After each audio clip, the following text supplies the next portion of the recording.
Hey guys, Infidel 1258 here. Sorry about the technical difficulties. Jim and I have been hanging out for 5 minutes and trying to get things going here, but I Yep, think it's now good. Looks like it's good. In the chat, confirm you guys are getting us.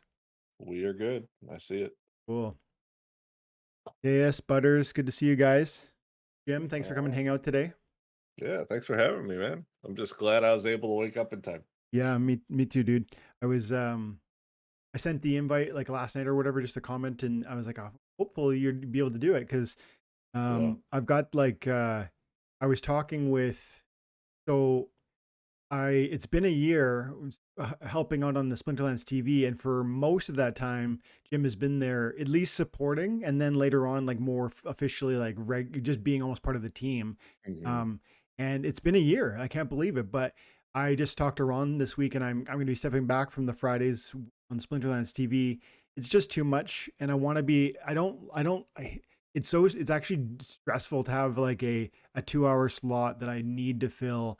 Whereas with this channel and with these lives, I can make this work with my whatever my schedule is, and there isn't the same sort of pressure. I can reach to you guys and say, hey, can't do it right now because X, Y, or Z, and I'm going to reschedule. With Splinterlands TV, I feel as though there's just a pressure there, and I don't want to let anybody down. And so it's been a year, and I'm going to be stepping back from that. And so I'm super glad that you're here today, Jim, because it's been a few weeks. I think we've hung out maybe. Yeah, I know. It's been a little bit. I know we've tried to group up, but some Hmm. people mess things up. Yeah, no, it's all good. It's all good. Oops, Uh, I just missed. Okay, but so I mean, hey, if you're gonna be stepping back from it, it's kind of like the perfect time frame for me. So I'll just tell Ron and be like, hey yo, let me get that. yeah, yeah, you should. Um, he that's exactly what I was thinking too. Mm, And I just wanted to kind of do a big reveal here because it's kind of like a fun do. I'm not sure who's yeah. who's all here today, but eight, nine, eight concurrent viewers. Thanks for coming to hang out today, guys. Butters, I see you. Deus, Gathering the Magic, Hardy Stonefish. I Peace. love that name.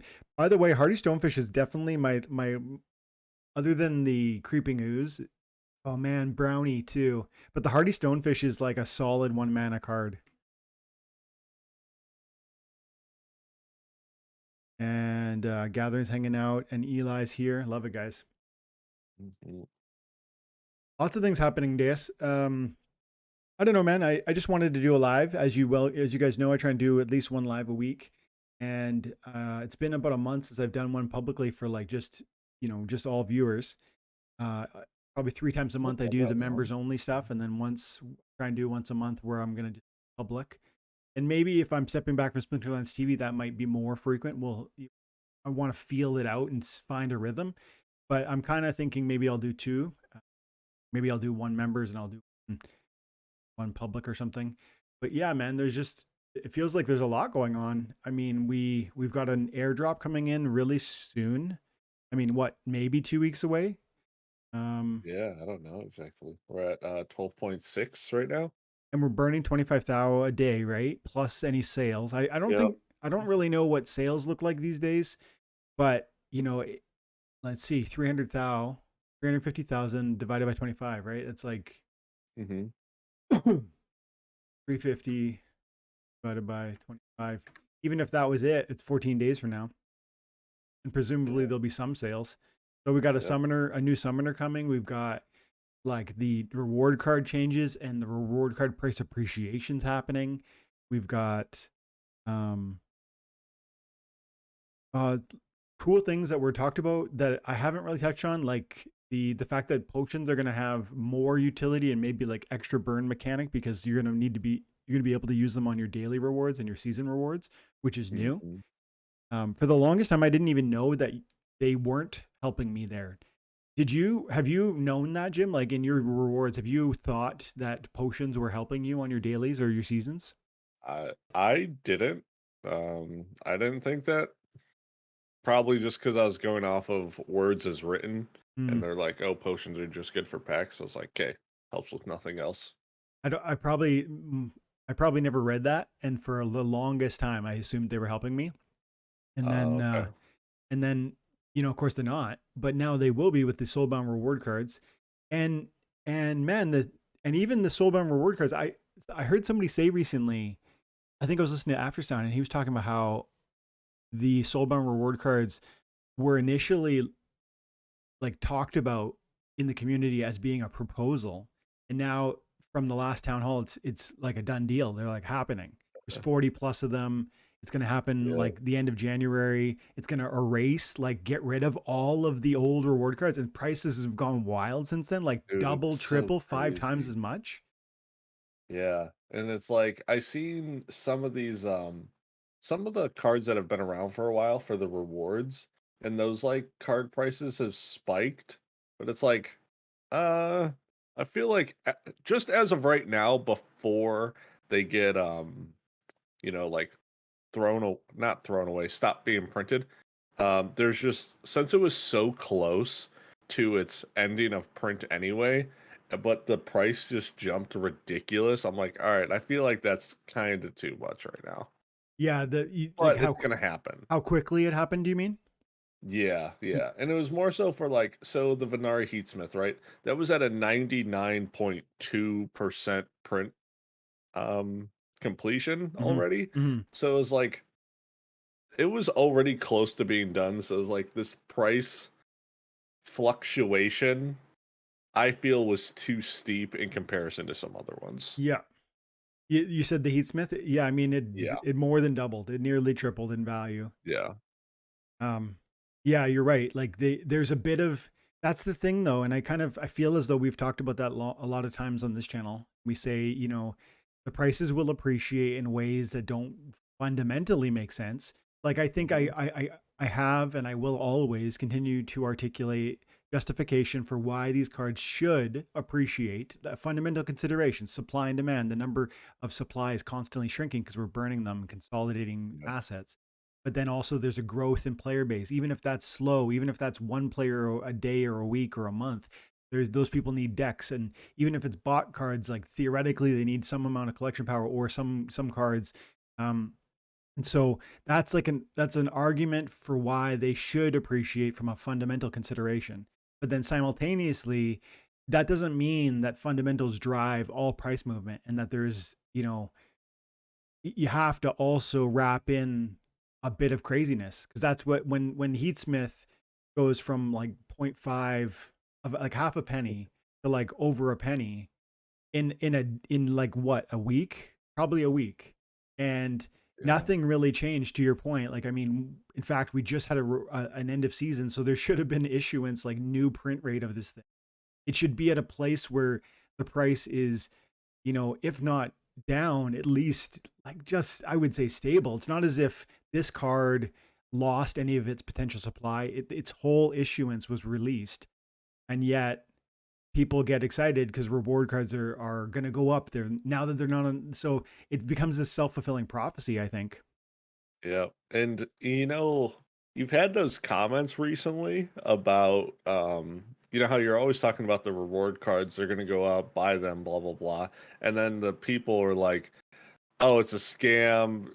People always talking about how card appreciation is going to happen. It's not happening. There's too many cards, blah, blah, blah. And now, ever since they've said that they're canceling this stuff, now everyone's like, oh, we need these. Yeah. We all need these. And now we're going to see it happen exactly like that. Hmm. All of these cards are going to go up in value now. Hmm. And all the people who refused to see it previously are now seeing it. It happened before with the other stuff. It's happening time and time again, and Hmm. it's people just aren't realizing this stuff. Yeah, and there's a way using Summoner Lab to follow the prices on some of these cards too. Like he was collecting the data and letting us chart it. I wonder if he still has that feature. I haven't looked at it in a while. Yeah, charts. So let's quickly look at some of the, let's see, modern rewards. And like, for instance, Jared Scar's been wild. At least from I don't know about the regular foil, Yeah. but the gold foil has like, I literally 2 3 weeks ago, maybe 4 weeks ago, I bought 4 or 5 or maybe 6 copies of this for $15 each. And I thought, like, even then, the next closest low price was like 25. And I was thinking, this person is so desperate to sell these. You're like, they're cutting their own, you know what I mean? They're cutting in half almost. And so I bought them all, or maybe not all. I bought many. And then I relisted two of them because I thought, well, if I can double, essentially, double the price I get, I buy for 15, sell for 25. That's going to pay for, more than half of what I just essentially almost giving me two free Jared Scar gold foils. And Mhm. so this one has really, I guess, boomed. And I think there's a way we can look at the finances. Yeah, chart. I love that Jared Scar is strongest against the chicken. You can only access chart. I Yeah, do not he like him. would be too, wouldn't he? Because even if you bring armor, he's gonna slap that chicken, and then he's gonna bloodlust on it. Let's see. Apparently, you have to be logged in or something. Okay, I can. I'm You. confused. I don't remember if I know my. Mm, no, It's email. I think this is the basic chart. This is like from November. I think if you log Mhm. in, you get a full year for access Okay. 30. And so, what are we looking at here? This is DEC to USD. I want to find. I want to see if it'll show me Scar, but maybe no. Yeah, you're right. I do need to log in. I don't know my login right now, so I can't do that. But this does show your card price changes, and I think it'd be interesting to just to take the time to log in and see how that's going. Maybe I can do that later today, but I'd have to Yeah. find my own things. Maybe do a separate video because it might be worth just seeing how, because I go through the reward window here, and I'm like, okay, I know for a fact Heatsmith was half a penny because I bought several and I did a Yep. video, but then I don't necessarily know where some of these were, Mhm. and they seem like great prices still. Like frankly, 2 cents. But Seedsmith's another one where I was buying max level copies for $2 and maybe 20 cents, or between $1.80 and 2.20, and now 118 115 copies times 2 cents would be, I guess that's still in the same price range. So some of them haven't necessarily gone all that ham, and maybe you might say Seedsmith's not very good. Well, explain to me why Heatsmith is doubled or tripled. You know what I mean? It's doesn't always make sense. Yeah. Yeah, I know. Uh, People being silly. What can you say? Gathering says he's playing Splinter Forge as he listens. I've been enjoying it lately too, but only um, what's that word? Inter occasionally. Just I do like it. I just between I've been trying really hard to get back to champion and also to get as many luchas as I can. And I am playing my account right now. I got like 3.5 million power on this that is not rented, and I got like another 1.5 or something that is. And so I'm getting a little bit of rental profit, like 4 or 5 thousand DEC a day. Plus, I'm climbing as high as I want or can. Mhm. But as a result, I'm not putting in the time with Splinter Forge, but I like it. I like it. Have you messed around at all with that one, Jim? I used to mess around with it, but I just wasn't very good at it, so I stopped playing. Mm. Yeah, during I think some beta. A beta, I played it a little bit. Yeah, me too. More so, but I have played it since also. I haven't played it like enough that I have scratched leaderboards or anything like that. And I know I have a strong enough deck that I probably could. Mhm. And I'm interested in essentially accumulating crypto for next to nothing. And I know you're getting, if you play, you get like, what token do you get? Orgium? Yeah, I believe so. So, I mean, like free assets, it's kind of fun. I like it. So I need to probably devote, I need to try and incorporate it into my day because it's close enough to Splinterlands also in that it's using the same tools. I want Mhm. to be able to articulate like not only why you should be interested in Splinterlands, the game, but also the broader economy. And this would be part of that conversation. So I almost need to like make it a priority. I haven't as yet. I saw Right. I saw a comment from Deus saying that in Discord there was a release of the one of the new Soulbound Summoners. Maybe let's have a peek at. They released info on it? I get. Is it in members? Where did it? Oh, oh, is that it from that screenshot? What was that screenshot right there? Ooh, I guess this is Oh, Kyle, there it is. wow. That Holy looks cow! sick. Like, and look at the creatures. Look at the creatures. Let me zoom in.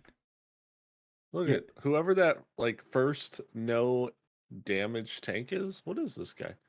A support unit? Okay, so this Inspire? Strengthen speed? cripple. Hang on, where's the Cripples cripple? from the Where's rule the set. cripple coming from? The cripple's coming Rule from set. the rule set. And And there's 3 rule sets now. wow, look, yeah, that's wild too. Even just looking at that, this is a card they Mhm. showed in the recent town hall. Yep. They haven't showed this one yet. They haven't showed this one yet. Oh, I did see this Oh my somewhere. goodness. Dude, look at that little mushroom guy. All right, well, not that mushroom guy. That, yeah, that one. Yeah, The magic with what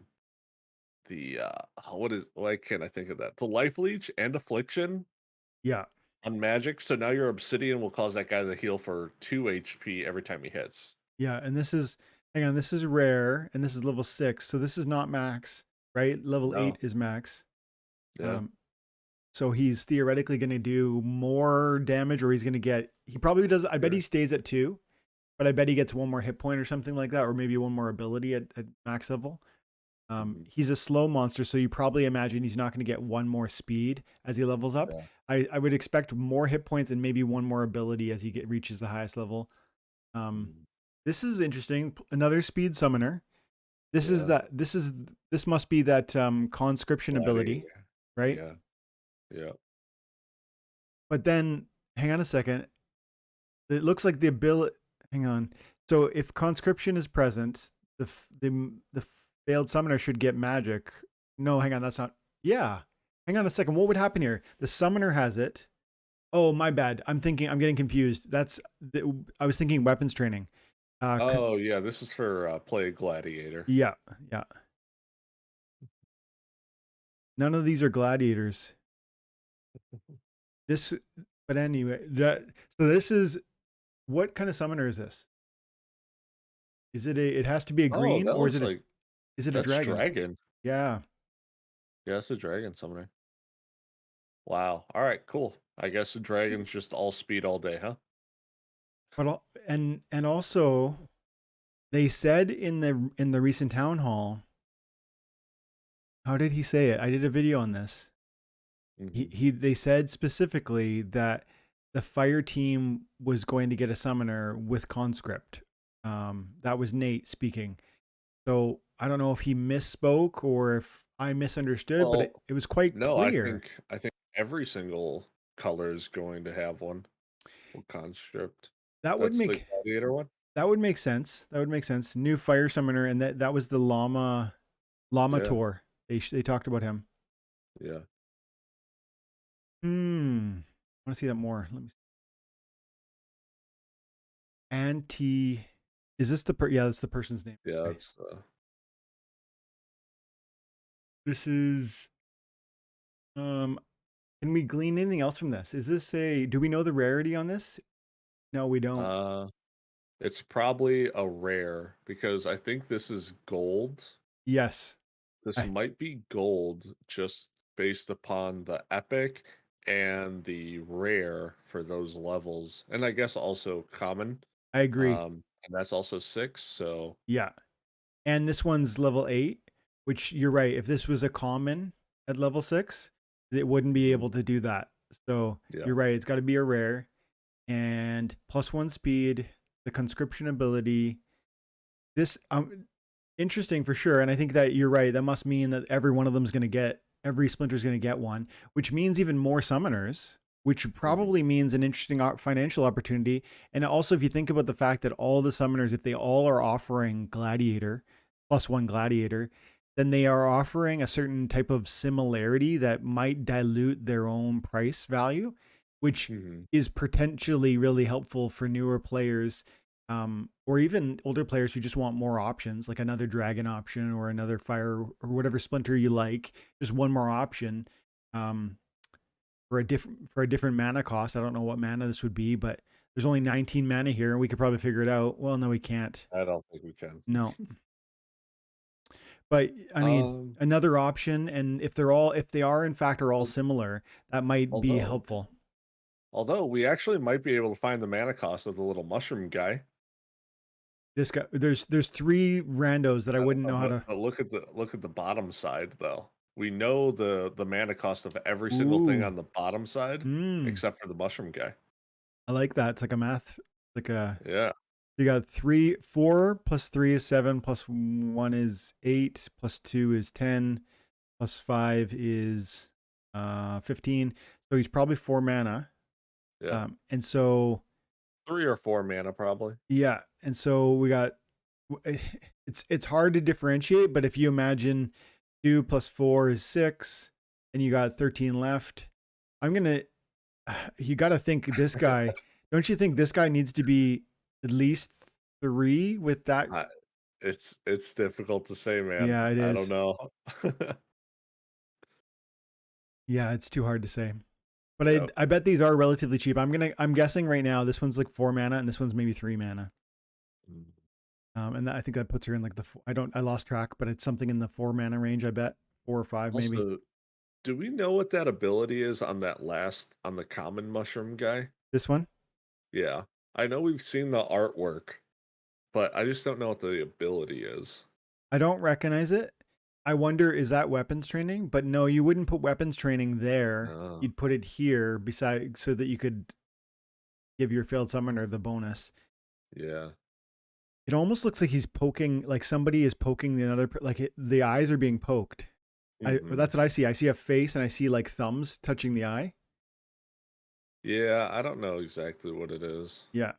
Let's see if Oh, it's a martyr ability. I want to see if the chat. Yeah. What is the martyr ability? Oh, is that tell me. I think I know, but I want to hear from you guys if you know distinctly what that is. It's like when you die, when that monster dies, it gives some sort of benefit to the rest of your team or something. Oh, it gives buff when it dies. What is the buff? Like plus HP or something? Plus That's speed? that's what I want to know. You know what would be cool if like the martyr took into effect whatever your highest stat is. So here it's like, all right, well, when he would die, it would give everyone plus speed. When he would But die, because he's the fastest of those on the board. well, it's just his highest stat. Gotcha. Yeah. Interesting. If it was something, is it going to be something where it helps everything? Like it helps. Oh. I feel like that would be a little bit much if it helped everything. I think hit points makes a lot of sense. Stay tuned to find out. Butter says it's like bloodlust when it dies. So bloodlust would mean everything, I every don't know if stat to that's true though. that feels really significant because every stat on every monster on the board Yeah. would mean a lot of extra stats. Hmm. So I either think that is what I heard though. What Butters just said, somebody I can't remember where, but I heard somebody speculating that that's what it would mean. I don't know that it was Dev or it was any sort of Splinterlands team member, so I don't know that I can trust that. Butters, if you can recall or you know a post or something that speaks to that, I'd love to see it. But I just feel like that can't be the case, man. Because imagine like I mean, and I I think I articulated that this is probably a 4 mana monster. If you could, if maybe it's 5. If I'm wrong about some of the math over here, um, but if this is a 4 mana monster or even a 5, and you can literally buff your whole team when it goes down, you would play it every single time, and you'd put it in the first spot and just watch it like add armor, add hit points, add damage, add speed.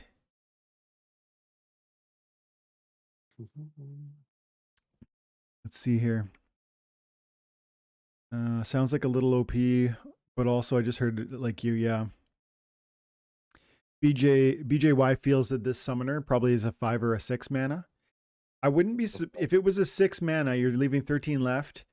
That would probably mean this is a 2 mana, which is maybe possible because it's not dissimilar from a failed summoner. It is dissimilar because this is a level 1, this is level 5, but a max level failed summoner is very it feels a lot like this. Like it has demoralize, it has magic reflect, it has good hit points. So maybe this is I don't know. I feel like this is probably a 3 mana though. And then if this is 6, These two are pretty dang cheap. This one must be really cheap, I'm gonna say. Potentially. The card looks so Six plastic. six mana just seems like a lot.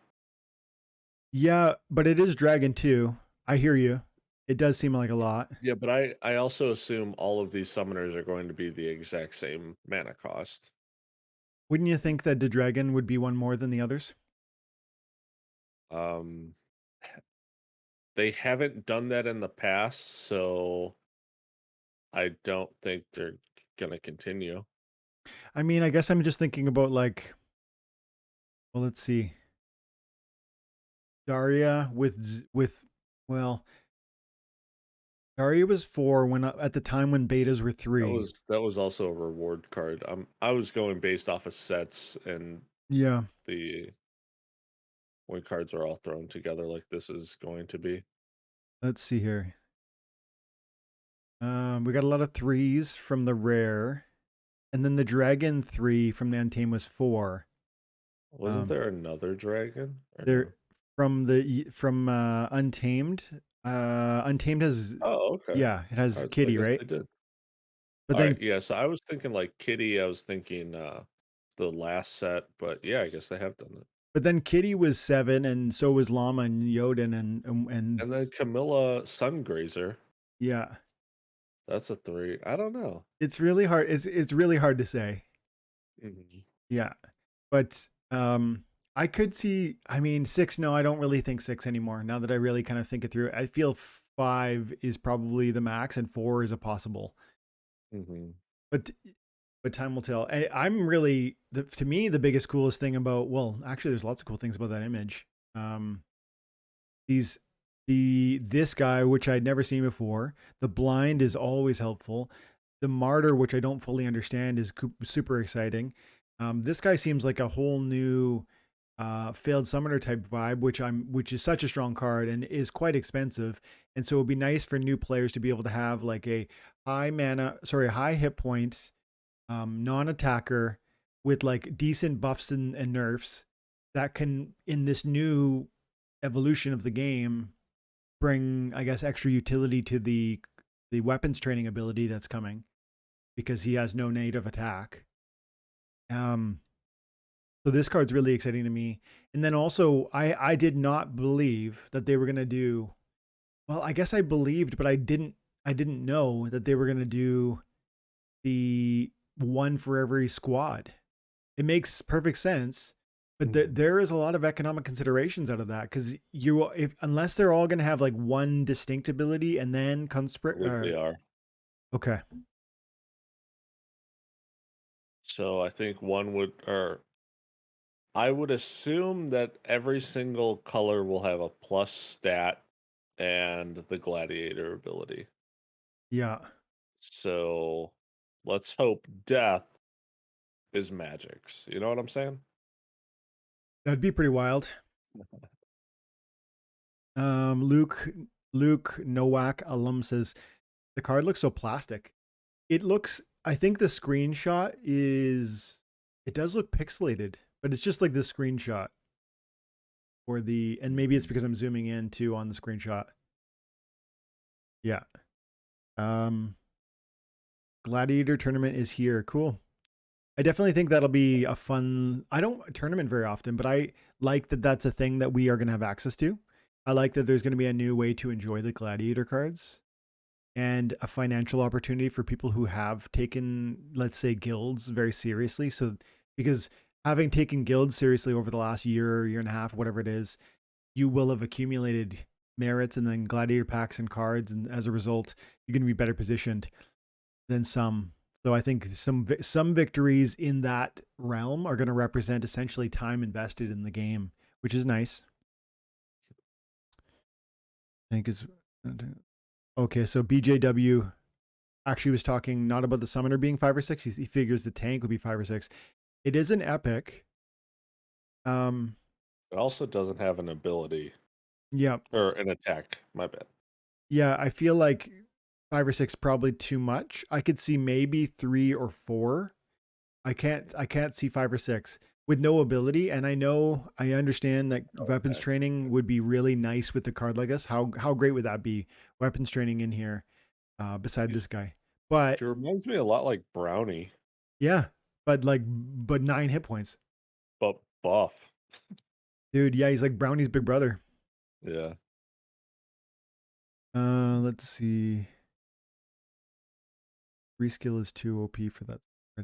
BJW feels three mana would be too OP. I think that might be true in terms of Well, his full kit. But then if you do look at what the failed summoner offers at the highest levels, BJW or BJY, I mean, um, quickly, and just because they did it before doesn't mean they're going to do it again. But if you look at the failed summoner, I'd say the kit seems quite similar.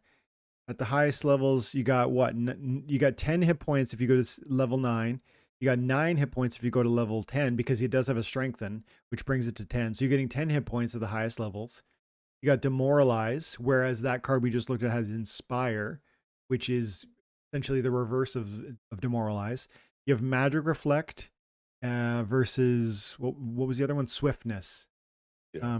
And so I mean, is I'm gonna agree with you that the implication of his comment is that this card is better than the failed summoner. I agree.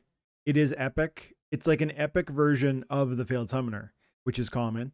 And I would argue that this is probably, you know, this combination of inspire, strengthen, and swiftness is an amazing support tank.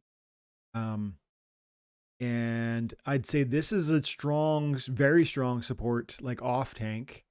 But this thing is like, I would argue next level. So I'm gonna say it could be 4 mana, but I think 3 is possible depending on what the next level brings, right? Because this is only level 5. Level 6 would be one more level up, and that would be Hmm. the max.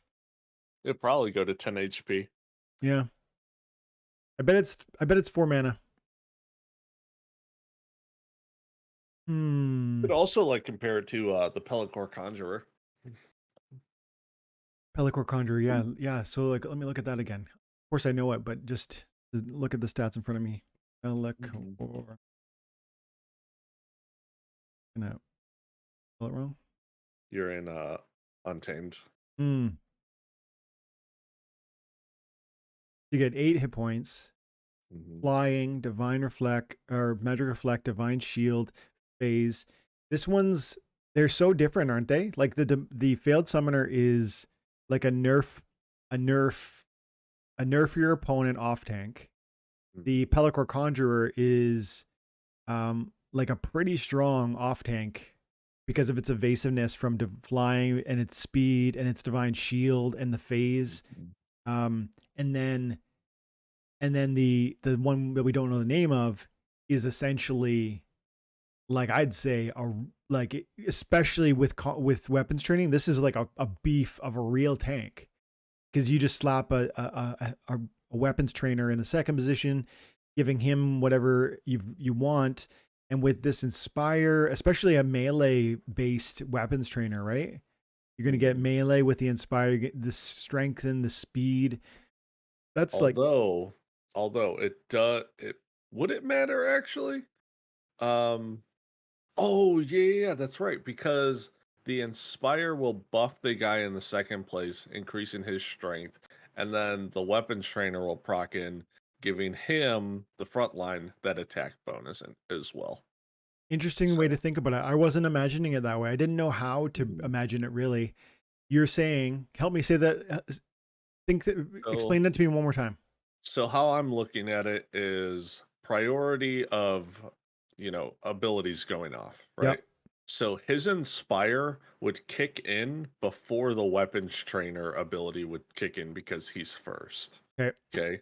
But how weapons training works is whatever your attack is, you're buffing your other units with that attack. Mm. So it doesn't matter in this case because you're increasing, let's say it's a 3 attack, right? Yep. The Inspire will increase the 3 to 4. Yep. Weapons training will kick in, give the two things next to you. Hmm. It's +4 melee if they Hmm. don't have an attack. That makes sense to me. I was imagining it. I wasn't really, I guess, thinking it through is really what is the truth. I was trying to think. I thought if you had a melee with the weapons training in the second position and you had a tank like this in the first, you would get melee. But I guess I was just imagining one melee. But it does make more sense if you're essentially giving it whatever you've got. Hmm. That makes a lot of Yeah. sense to me. Yep. Hmm. That's how they said it would work. Okay. William, good to see you, buddy. uh, yeah, everybody does refer to it as Camilla for sure. I used to have a Camilla. I think I've told you guys this, but I'm always blown away by the prices. And Camilla Sungazer, I definitely bought and sold those for $1, and then up to $3. And I think I don't know what we are now, but I wager that's a laughingly low price point. Where'd that dragon? Where are you, summoner? Yeah, $16, 14 on the high bid, and I'm gonna say that was like a year and a half ago. You know, 5x on a card. Um, but like it's so funny how, just circling back for a minute. I know we talked about it already, but just it's so funny how for months, almost for years now. It's like I guess approaching this summer will be 2 years of really devoting like every day covering Splinterlands on the channel. To be saying so often like these prices appreciate. There's only so many of them. They're constantly shrinking in supply. Supply demand, is going to lead to appreciation of price. And look what's happened. And here is the evidence. And people constantly saying, "Yeah, but that was different." And then it's happening again. And it's like, I don't know. I think people believe it right now, but if there's any sort of if there's any sort of like blip in the appreciation cycle of cards, I suspect naysayers will just continue to do their thing, and that's okay. People are allowed to disbelieve. I personally am like, continuing to pour into these things today. This morning, I think I bought about 40-50 bucks more of what I thought were kind of some of the cards I just wanted more of. Um, there are some reward cards here that I think are going to appreciate more than others. And I've talked a lot about some of them, like Pellicor Mercenary. But my bags are packed on that card, man. I don't even know. I would think I have thousands of BCX of that card. Probably. But cards, um, I was looking at the print rates, and if they're just going to disappear, like cards like Tidebiter, which has a reflection shield, which is an amazing secondary tank, which actually serves really well um Possibilis, because the trample is never a bad thing to throw on a melee monster with a 3 mana from Hmm. that second position. And And then the reach from Possibilis, right, gives him super reach, so now he can attack from the third slot, making him broken. that would be that That's not how definitely would that be works. broken. That's for sure. And the revealer too, man. I mean, this is a card I lose to a fair bit. It has immunity at higher levels, so it's one of the death team I think has access to 3 monsters, maybe 4 that have immunity, and so they end up being one of those teams that on those noxious fumes matches can be quite annoying to face off against. Um, and Yeah, that because of guy's their really print good. rates, mate, man, because of the 38%, if you lose 60% of this card's possible supply, how does its intrinsic value not immediately go up? Mhm. That's kind of the same argument with Chaos Legion packs too. I mean, as we delete 25,000 a day, I know you might think it's a drop in the bucket on 15 million, but you know, over 3 months, 25,000 a day translates to a lot of packs just disappearing. And people bought Chaos Legion packs expecting there to be 15 million packs, and now if there ends up being 14 in the end or whatever, We're happier. yeah, there's got to be some sort of, I guess, extra value in each of those packs. It's hard to really, I guess, measure. It's not exactly, 1 million lost, therefore like one and 1/15 of its value got bigger. I don't think it works exactly like that, but um, there's less supply to work through. I mean, how could it not be a beneficial thing? And I think it is. It is already showing itself with the market. I saw the other day. Ooh. Do you know how many Chaos Legion packs have been burned so far? How many? 1.2 million. Wow, man, Wow. that is pretty wild. 0.2% of the packs have been burned right now. And despite all of, look at this, Chaos Legion packs 229 right now. Yeah, I know, 229. it's nuts. Guys, like just the other day, like literally I did it the other day, I did a video talking about the price appreciation of the cards and talking about how the reward cards are doubling or tripling. And I talked about how Chaos Legion like shares some of the same, for the reasons I just said, some of the same interesting opportunity. Plus we're coming to the end of it. And Hmm. it's this is very telling that it's at 229 today, because not only is it not done yet, but we literally just sold, I think, 1 million packs for $1.50, right? Through the YGG sale, the Christmas sale that YGG was making available to the whole community. Um, and I personally, I had about 1,000 Chaos Legion packs. I had 2 Lux Vegas. I sold one of my Lux Vegas. I sold all my Chaos Legion packs to try and get DEC so that I can put it in the hands of the YGG so I could get $1.50 packs. And Hmm. and I did, and now I'm sitting on new packs that are literally profitable. Plus they give me airdrops, which is like it's really surprising that in this moment when the packs are still on the marketplace, and we just sold 1 million to this community, you would think that that would be extra supply driving this price lower and lower. Not especially like 1 million packs sold for $1.50. How is the price of this floor not $1.50? Right? Like people should be willing to sell it that much, but they're just not, because they see an end at the end. They see an end to the road. Wait a minute. Does that land track say 10K? Dude, 10K. Four of them are for sale. I think, is that at that Yeah, but price? not at that price now. Okay. 10.7 Well, though. roughly. Yeah, Wow. man, I would love a new tract. Anyone looking for a Lux, Kappa? Land, look at this region too, dude. But I mean, that's not as, it's a bigger price, but then it's so hard to, it's not exactly like 10 tracks equals a land region. I mean, it is and it isn't, I guess. Because if you did have 10 tracks, you would get your, I guess, castle. But how are you going to get 10 tracks for 10 grand? You're not. So do you still have any Chaos Legion packs, Jim? Do I have any? That's a really good question. I don't know if I do. I think Hmm. I cracked them all. Yeah, I don't have any. But you know what I do have, Dwayne? What's that? Oh, tell me about it. Nightmare packs. What are you up to? I am up to, am I, what am I at? 590. 590. And And you know what? I'm kind of mad. I'm kind of mad. tell me about it. And I think I will refuse to tell people my strategies in this game any longer, because you see those nightmare packs being $2.30. You know how many I got to buy at like $1.60, $1.70, $1.80? How many? A lot. About 590. Does that make you want to sell them, or you just happy to hold on because of the bonuses? I'm holding them, man. I am holding them. Soon we're gonna have the beta testing for the game.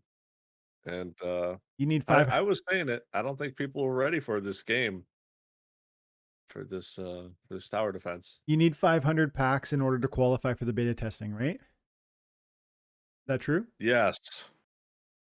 And what if you buy I them? have no idea. I believe it's true. I think I was talking Oh, to Darkstar from the guild, and his name's Patty. He goes, um, he just bought 500 packs, but I do wonder if you buy them here, if you qualify, or versus you need to buy them maybe from the system. I don't know. oh, I'm interested yeah. though. Yeah. I'm interested, but here's the problem. I'm interested in everything on this screen. Like, how do I get what I need? I just simply, like, I can't, man. I just can't do it. I'm Yeah. buying the reward cards. To me are like, some of these cards I'm realizing that I have gaps that I need to fill now or I might never fill. That's how I feel about some of these reward cards. Um, Especially from the gold foils, because I do, want to build a strong gold foil deck. And I think, let's see. I can't remember. I was looking at it earlier today, and they're like, Murd Hempier is a card that I find very powerful, man. That life leech with this 3 damage output and the cripple is actually a killer when you face off against taunt monsters. If you're landing Mhm. your shots, and you often will with there's a few flyers that are taunters. You're gonna land every time because of snare.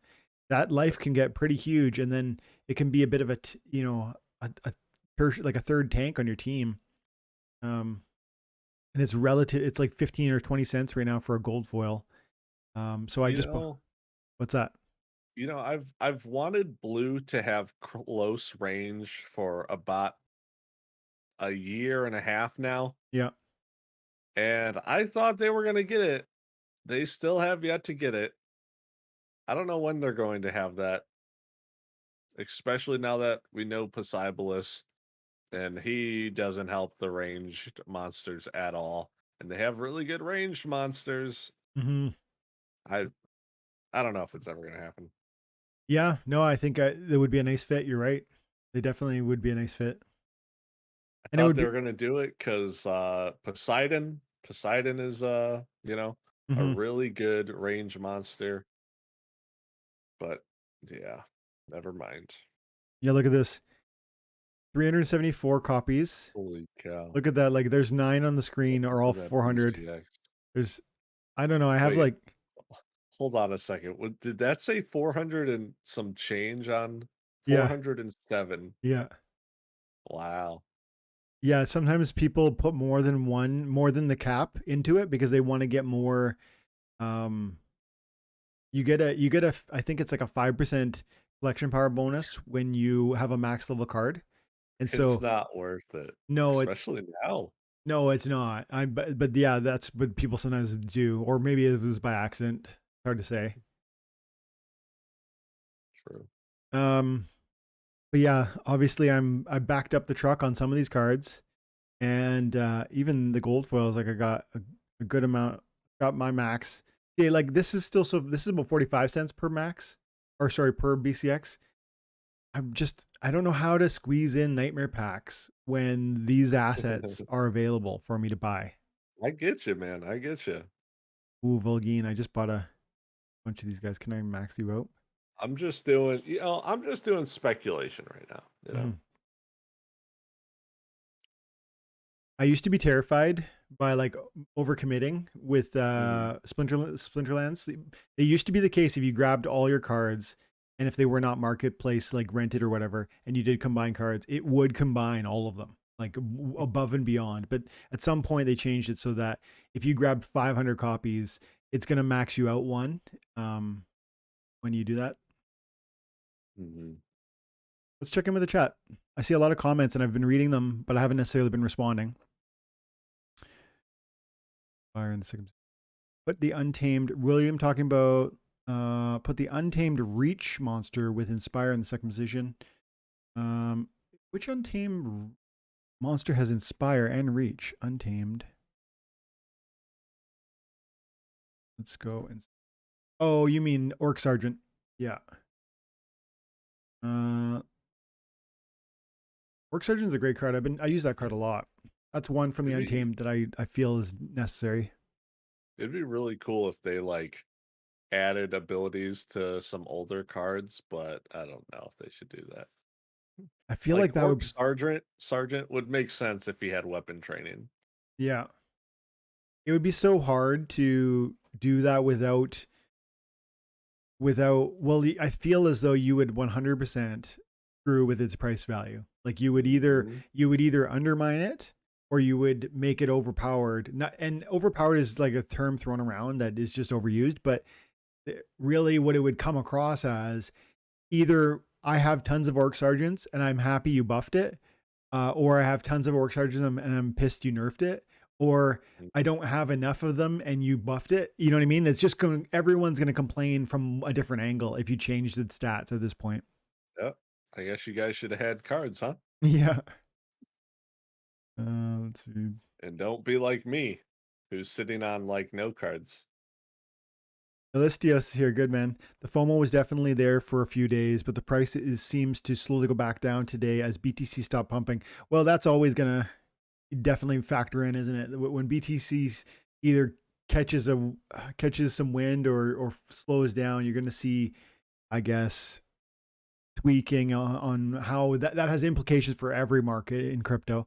One thing that's interesting to watch, guys, if you have a pretty decent deck, is definitely to go into Peak Monsters and just click on your rewards and just watch the total value of that alone. I mean, it's not, you can't dial that in exactly. I guess you, like I said earlier, you can use Summoner Lab and you can log in. I'm not going to do it now, but you could log in and track some specific cards. But I think I've noticed, I mean, I can tell you, my card values were down to about 38,000, which was a pretty dramatic fall over the last, I want to say 3 months. It moved from about 50,000 to about 35, 38, something like that.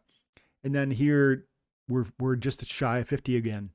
And so that's almost I mean, I imagine that's mostly reward card movement. I haven't regularly been tracking it, but my reward deck alone is almost 11.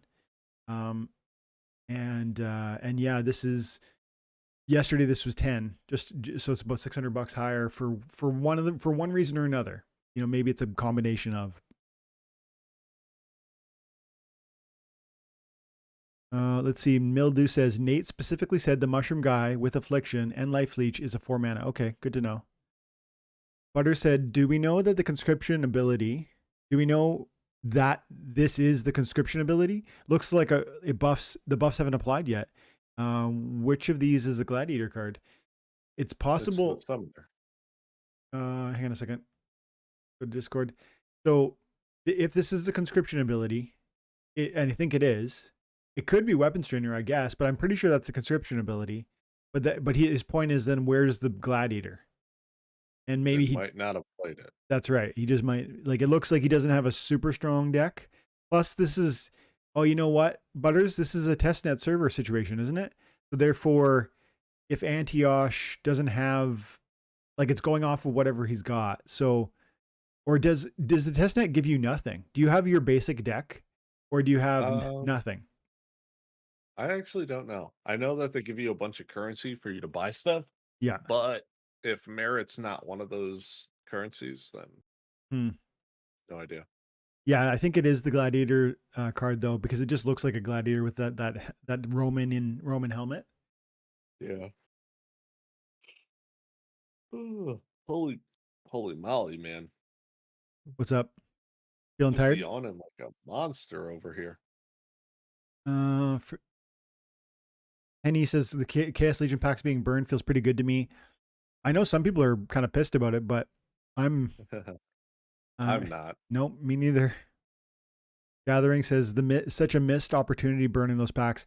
I hear you. You know, we've talked. Gathering and I have talked about how maybe you could reuse them or use them in alternative ways.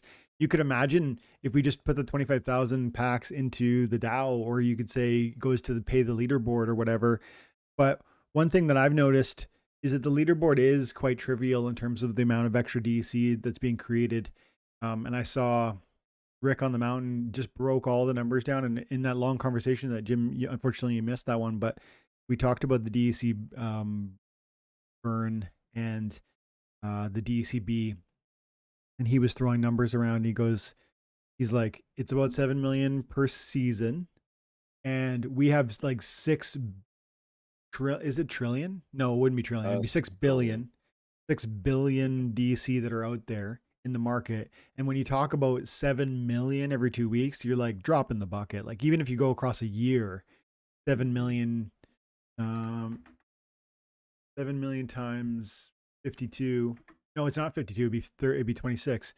Well, you could just take that divided by 2. You're right. Yeah. 7 mil times 26. You're talking 100,000, 182 million. Of course, that's not nothing.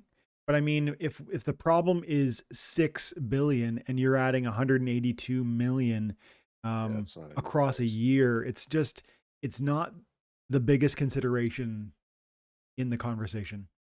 Mm-hmm. And I like what, knowing that, having those numbers to look at. I like how Matt addressed it, because Matt was pretty clear. He's, look, we need to fix it. We need to fix DC. We need to change how it's used. We need to create more demand for it. We need to delete some of it or get rid of some of it. But the biggest issue is not like a little bit extra every season. And plus we need to, while we're changing what DEC looks like, let's rethink. He doesn't he wants to rethink the leaderboard, but like he wants to do it in like a not in a short term fix sort of way. And there's only so many Chaos Legion packs. Even if we took the 25,000 every season, so it actually sounded to me like a well thought out response around. Look, we don't want a short term response for this. We want to figure it out properly. DC is probably not the best thing over here, but you know, let's focus on bigger fish. Hmm. And did you take a look at the proposal from yesterday or no? No, I haven't yet. What's the deal? It's talking about land surveying, so Mm, they put that out. Well, okay, it's not in there. It's I got the link for you. I might have. I sent it to you in case you didn't have it. I got a hot like on my second tab here because I'm getting sick of. Uh, I wish they would just share these things, but I guess they want us to think about it before. This isn't it. Um, Discord.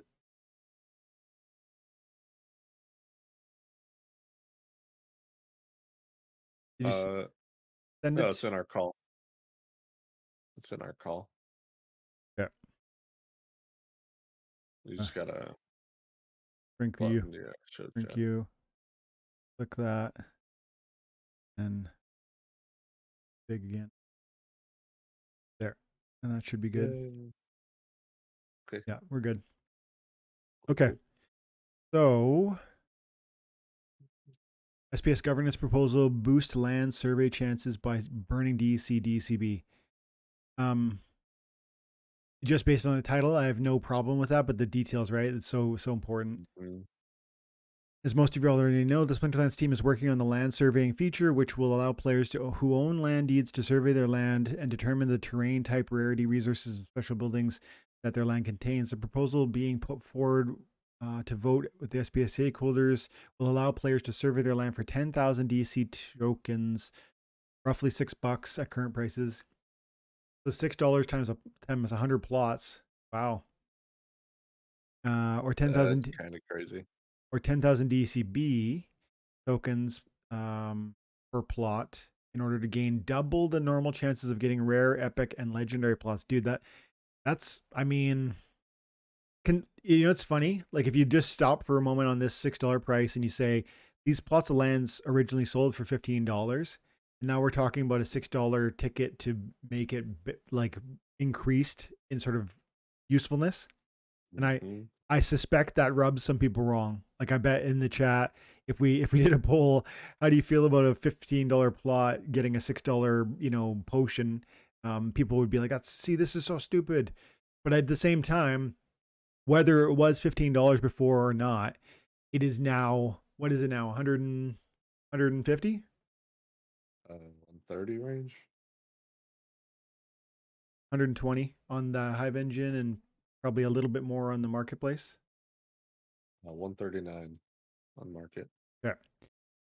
So is $6 too much? I mean, that's up to the landowners to decide, right? Landowners have Mhm. to, I guess, determine whether they value their DEC or whether they value an increased probability of dropping a higher rarity. And I would imagine we're going to see a lot of people feeling that excitement and that willingness to spend the money. I mean, I only have, I think, 15 plots right now, but I'll definitely do that. But dude, the people that got a track, holy cow, or a region. Yeah. Oh my goodness, that's so much. There's 150,000 plots, right? Yeah. Is that total like across everything at like tracks, regions? 150,000 is it? I think Yep. Yep. so. 150,000 times six, talking 900,000 USD. Now that's not going to the team, right? That's burnt, I believe, and that's Yeah. as of Yep. today's Burn. price. And it's 900,000, but it's not even $6 if you're using DCB. It'd be like 20% less. So whatever that means, it's like less than 900, less than a million, anyways. Um, and what would that be in terms of DC? We're talking 150 plots, 9 million US dollars divide or times by 0.0006. That's not 9 million. Oh, sorry, 900,000. which is how many US dollars are going to need to be spent across every single plot, Mhm. times by the amount of DEC value per DEC should help me if I'm wrong here, should equate to how many DEC break into this amount. Uh, yes. Nope. Oh, divide it, divide Yeah, it. 900,000 divided by 0.0006. There we go. So we're talking about getting rid of 100,000, 1.5 billion, right? Um, 100,000 million, 1.5 billion, which is it's significant. But then it isn't exactly. It is. I remember you have to factor in the DCB discount, and therefore, um, it's going to change in a bit. But I mean, I guess this is in my so far. I'm saying this is a good thing. Let's keep going. Please note that this will be a one. This will be one single option payment to boost both the chances of getting more rare and the chances of getting more rare resources. All tokens spent for the land survey bonus will be burned. That's really important. For some context, there will be 150,000 plots of land. Yeah, I think we kind of just did this on our own. Let's also assume that it's almost entirely paid for with DCB, since it would be cheaper option that half of the DCB used for the land survey boost was bought with DC. In this scenario, we will have 400 million DC burned and about 6.6% of the total supply. Okay. And 2.5 million vouchers burned. Okay. Yeah, it gets complicated because the vouchers are in there too. But I don't see this. I can't so far. I can't see how this is a bad thing. Like, I mean, let's get rid of some of these things. Let's get rid of DEC. Let's get rid of vouchers. Yes, it's going to hurt landowners. I'm a landowner, but I keep saying, like, I think of stuff like this as a tax on land ownership, and I don't want to pay taxes. I don't want to, fork over more value. But at the same time, there's certain people who are, you know, like myself included, who are gaining quite significantly from this game's success. I want that to continue growing because that'll help me and my portfolio. So if we can get rid of part of the DC problem and make that flywheel move, I think that's going to ultimately help me in a bigger way than $6 on a plot. Mhm. Um, Please note that we have intended minimum guarantees for the number of plots of each rarity and the number of plots that have magical resources within each tract. This means that within each tract of land, there will be a minimum guaranteed number of rare plots, epic plots, etc. If the boost is purchased to survey all plots within the tract in a single transaction, then the minimum guaranteed amounts will be doubled for that tract. Wow. You see that? Yeah. So let's say you had a tract, you got 100 plots, and you bought potions for all of your 100 tracks. You have like a 1% on like legendary, a 2% on epic, like whatever the math is. And you bought it for all of that. First of all, you're guaranteed certain things in that tract, but they get doubled, or I guess they have the minimum guaranteed amounts will be doubled for the tract. The minimum guaranteed amount. So you will get, does that mean you would get 2 keeps? No, I don't think so. Because a keep is not a rarity issue. A keep is not a It's resource. a region lock thing. Yeah. But still, that's really cool. See, like, would you say $600 is worth that? The owner of land needs to determine those things, right? Do you value your DC more, or do you? And remembering that DCB is discounted and through vouchers in particular, but also through DC sales, is not even $600. Maybe it's $500, and that sounds pretty juicy. The SPS token economy is based almost entirely around there being significant demand for both the DC. Yeah. Yeah. So this is just an articulation of the argument for why we want to burn DC. We feel it's extremely important that new sinks are created. Yep. We see the only upside for SPS token from this proposal. I think I agree with that. For those staked SPS holders who are also landholders, we encourage you to consider the long-term value of your utility of your tokens over the short-term additional cost. This is what I just said. Like, as a landowner, I feel that this would benefit me from a long-term perspective, helping my portfolio grow as SPS appreciates, as DEC disappears and appreciates, as the implications of cards and other in-game assets appreciate as a product of all of that. Yeah, I mean, strikes me as accurate. A couple of people hate the idea. 4 people thumbs downed it. 742 liked it. Yeah, I bet those people are maybe not landholders. What do you Why do guys I feel think? like they're not landholders? Jim, what do you think? And then let's at the same time chat. What do you guys think? Drop some comments if you want to comment on this one. But Jim, what do you think? I think this is a good idea. Just off the top of my head, I think this is a good idea. Um, I really don't see anything wrong with it. Could I see anything wrong with this in the long term for land, though?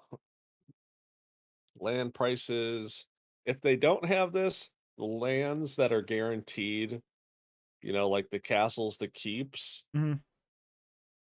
wait, but those then also go up in value because if you're controlling the region, you then get a portion of what it is that they make. Like you get taxes from those people. So I don't know, man. Like I don't think I see a bad thing about this I mean, other than just added cost to your land. yeah, that's it. It seems to me, and you could argue that that is like a bit of a surprise. Some people bought land not Yeah. thinking, not expecting, not knowing. I don't think potions were ever discussed initially, and I think later Mhm. on. But it was also, it was not like we ever said there will never be potions or additional costs for your land. Mhm. And I think if you look at other games where there is land, it's like you have a building on that land, and that building can be upgraded, and it might take Mhm. 24 hours to upgrade it from level 5 to level 6, and you can come back and click on it like in 24 hours to get it going onto level 7, but you need like in-game resources to make those upgrades, but then you also need real world time to make those upgrades. And you could imagine, I've always imagined that land would incorporate that sort of game mechanic, and just like those games, there would be a skip that delay, like make it happen instantaneously. Options would occur with you being able to spend assets.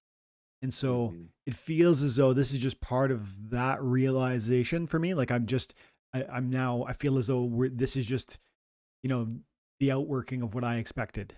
So I guess I'm not surprised, is what I'm saying. Mhm. Let's see if there's anything in the chat here.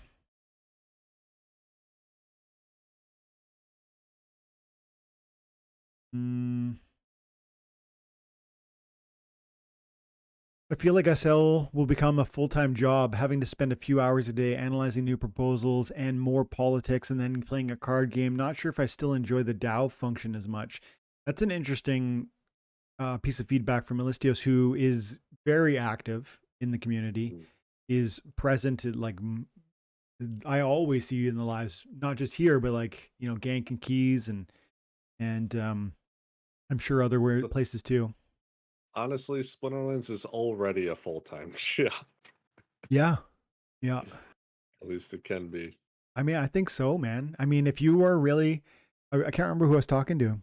I think I was listening to Griffin Park, who's like, I'm enjoying his channel. If you guys don't know who Griffin Park is, go check him out. He's on YouTube. He covers Splinterlands. It was like Web3 gaming, but Splinterlands, he's deeply involved in Web3 in Splinterlands. And hey, he's there. There he is, Griffin Park. Totally agree. Want to buy more land. Oh, hey there. Um, so what was I going to say before I start talking about Griffin? Thanks for hanging out, buddy. Oh, Tails is here too. Good to see you, bud. Uh, what was I going to say? Griffin, you just covered something that I watched.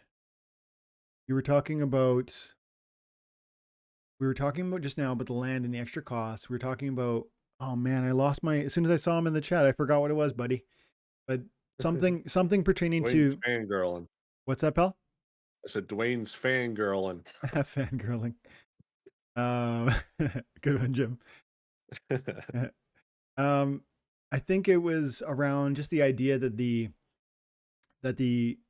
uh, there's a certain amount of costs that are, I don't remember how it connects to what Park covered, but there's just a certain amount of costs that are always gonna, oh yes, the full-time jobs aspect. It's not about appreciation that I want to talk about. It's just about the full time. There's so much here, man. There's so much here already. And I've talked about how Splinterlands at this moment feels like we're really just like looking at the tip of the iceberg for what this is. Uh, and I mean, just off the top of my head, like we've got rank battles, we've got guild brawls, you've got maybe a community conversation around some of these things like proposals and even attendance to town halls, which can be really revealing. Those are just a few of the things that are really kind of I would say pivotal here. But there's also tournaments. There's also the tokenomics and learning and navigating blockchain technology. Those are probably you could have hours and hours and hours of conversation about the complexity of any one of those things I just mentioned. But like I just said, that is like the tip of the iceberg for what Splinterlands ultimately will be. And so if you feel as though, because I think Alistios is right, this is going to be more and more and more of a full time job. I've said before, and I really believe I think this could retire and will retire some of us. And I hope I'm going to be part of that. Not just because YouTube is an option for me and for some of us, but also because um, uh, all of those things are complex and rewarding that I mentioned. But we then have Splinter Forge, which is new. We have the tower defense. We have GLX that's coming out of it, and you might say, well, those are all different. Well, are they though? I mean, GLX is being given to SPS stakeholders, and nightmare packs are giving SPS to holders. So there's this interconnectedness that is that is that to me means that Splinterlands, this ecosystem, not just the game, but the ecosystem is growing. And that's what I mean when I say like there's a tip of the iceberg, which is rank battles of this, auto brawling collectible card game. Then there beneath it, there's so much more. And understanding even just blockchain is hard. Forget about tokenomics, forget about meta evolution within Splinterlands, but then Untamed and Splinter Forge and GLX is going to expand into a variety of sports and who knows what else. They talked about the casino game, casual casino game they want to do.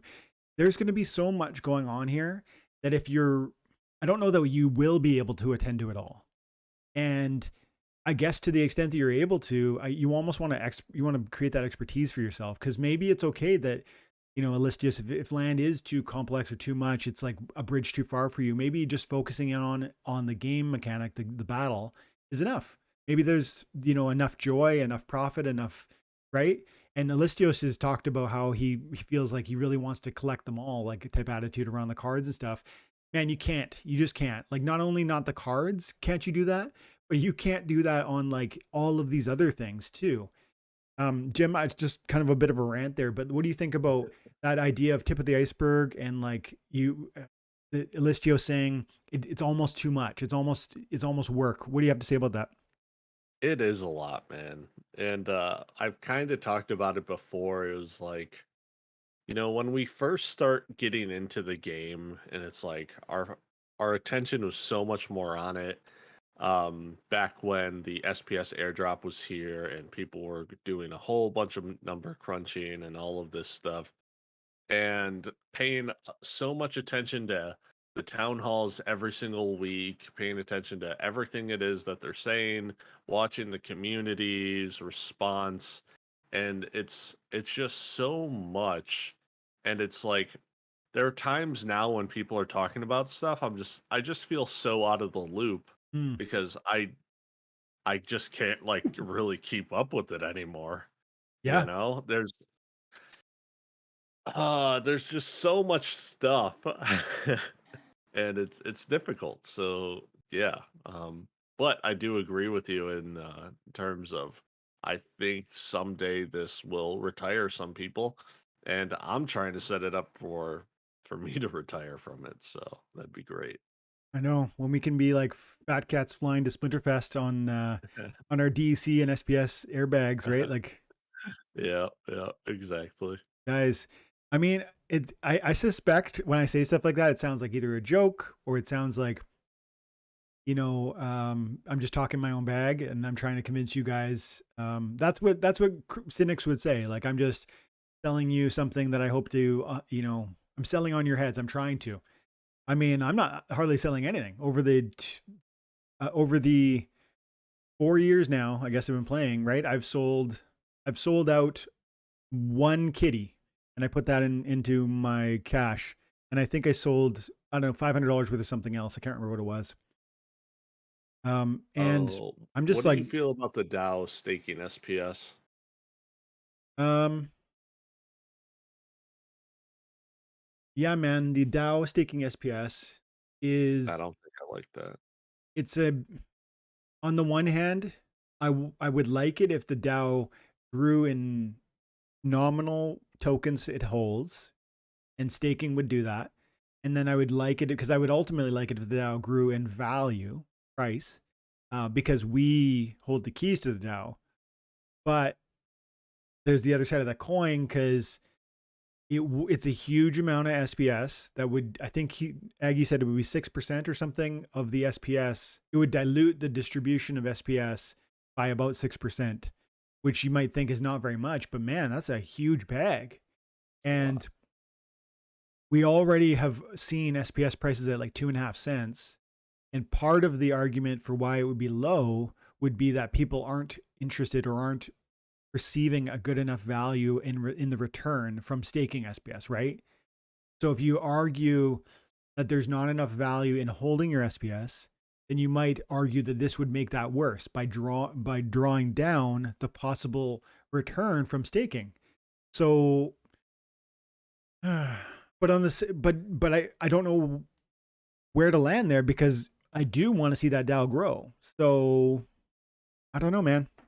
What do you think? Could also, yeah, like at first I don't like the idea, but then it's also like, okay, I, yeah, having the DAO grow is nice, and we're able to utilize it for future projects Mm. for the game itself, right?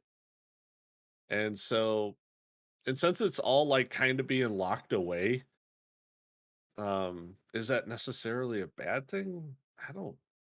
I know it's kind of tricky. It's a long term. I think, yeah, in the long term, it's a good idea. Short term, it I hate it. Mhm. 'Cause it's like, oh, all of this SPS is now staked, and all of our daily rewards get shot. The other side of it too is at some point you are too big of a holder, and like even I can't remember who I was listening to. Might have been a tweet or something. But somebody in the community was saying how many cards they bought of a certain type, Mhm. and even I showed you guys earlier how many Pelacor mercenaries I've got. It's like just like page, like full ones. Mm. And you have to like at some point, it's like, how do you ever sell those? Like you Yeah, I was talking to a guy who has a bunch of alpha packs. I think he had like 500 alpha packs. You can't sell 500 alpha packs. Like, I mean, he sells one a month or something, and he's doing great every time he sells one. But it's not like it's like what, 150 bucks or something, and I sell one a month. It's you know what I mean. yeah, yeah. How do you back out of big bags? And if we turn on the stake from, I think something like 30% of the stake or something is staked. But if you go full bore and you make it all producing more SPS, how does the DAO ever, how do we commit to proposals where we're like, let's just go ahead and sell 30 million SPS or 300 million SPS or something crazy? And how does that not hurt the market? Of course it does. I mean, maybe you get over the counter deals. Maybe you imagine we grow that stake and then we approach, and this is totally just off the top of my head, so I could be missing some angle here, but maybe we get 200 300 million SPS in there. I'm not even sure what's in there now, but like you grow it and you grow it, and then you go to say like Binance and you say, look, we want SPS listed and we're willing to give you, we've got a proposal, we'll give you 50% of, I don't know, like you'd have to figure out the math on it, but I think I've heard it's like 20 to 100 million to list something with them. Um, so maybe that's an angle. It would be an over the counter deal where it's like at this amount per SPS, we'll give you this many SPS, and then Binance notoriously like sits on tokens. They don't usually liquidate. So then it'd be an interesting, maybe a way to do it, but you have to be worried about that. If you're an SPS holder and a Splinterlands long-term guy, you have to be thinking about, well, if we turn on the stake, that's even more in the common ownership, and we have to figure out wisely how to undo that bag at some point in the future. Oh, well. Rick is here. You know what's messed up? He says, "Morning, Dwayne," and I'm just sitting here, just minding my own business, getting ignored. Do you see this stuff, man? Everybody knows 2022 is Alpha Gamer versus Stever, and Oh, right. 2023 is Rick on the Mountain versus the Alpha Gamer. True.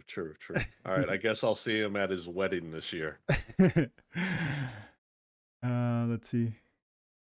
Listios, I love a good argument and politics, but all those new proposals become a bit too technical and for my current understanding of the game, and I don't feel I can't take a well-informed decision on them.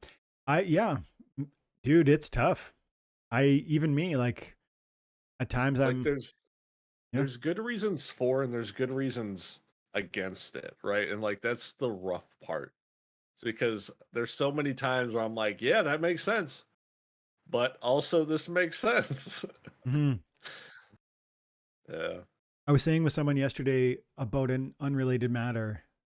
It's like a in real life work problem. We were talking about how every solution, this is a famous quote. Um, there are no perfect ideas, only like Only perfect me. only imperfect alternatives or something like that. It's a famous economist who says that. I can't remember who it is right now, but um, it's true, man. Like you think there's always unintended consequences for every direction you might choose, whether we stake SPS or they don't. There's unintended consequences. If you stake it, you got the problem of the bag getting too big, and how do we deal with it later? If you don't stake it, well, the company, the DAO, is essentially saying we like less money, right? Like, and I don't know, it's hard to navigate. Land, potions, or no, DECB or no.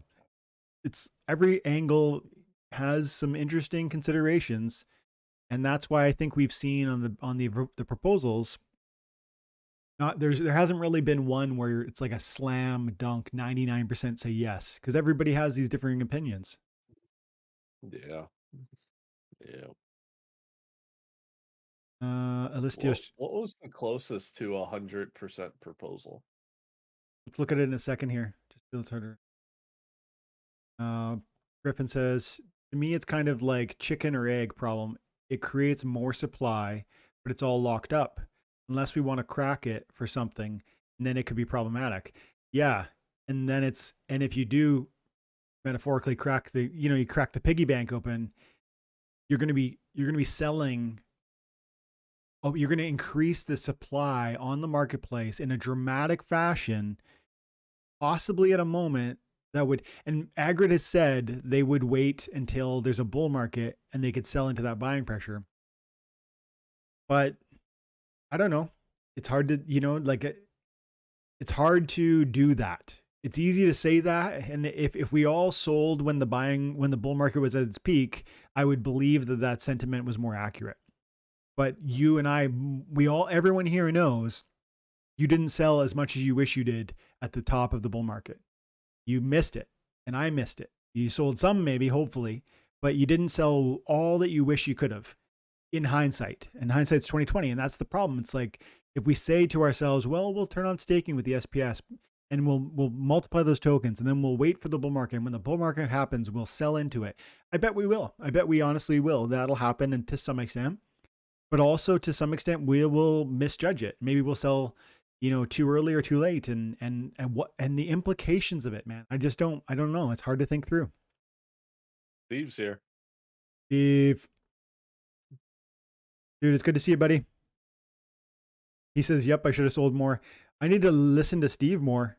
When he was calling the top last time, he was like, "Guys, we need to sell," and I was like, "No way, Steve. What are you talking Yeah. about?" Dude, that's partially why I was selling GLX tokens. I'm just like, okay, I know what Steve was saying during like the big tops for the DEC and the SPS. I'm just like, Yeah, now's a good time to be selling when it's 40 cents. Just Mhm. so every day I was just like, sell it, sell it, sell it. Guys, do me a favor. I assume there are people here who haven't liked. We got 32 concurrent viewers. We got 17 likes. Let's see if we can get it up above 25. I'd love it if we. I'd love it if this video ends up getting around 50 because 50 is like a number that's YouTube seems to benchmark as like really as it starts feeding it to more people. So yeah, throw some likes and maybe we grow the crowd. Um, Yay. Rick, I didn't say hi, buddy. I talked about you, but I didn't say hi. Hi, good to see you. Thanks for coming. And Butter's just asking about the day, dude. It's a good day, man. Good day.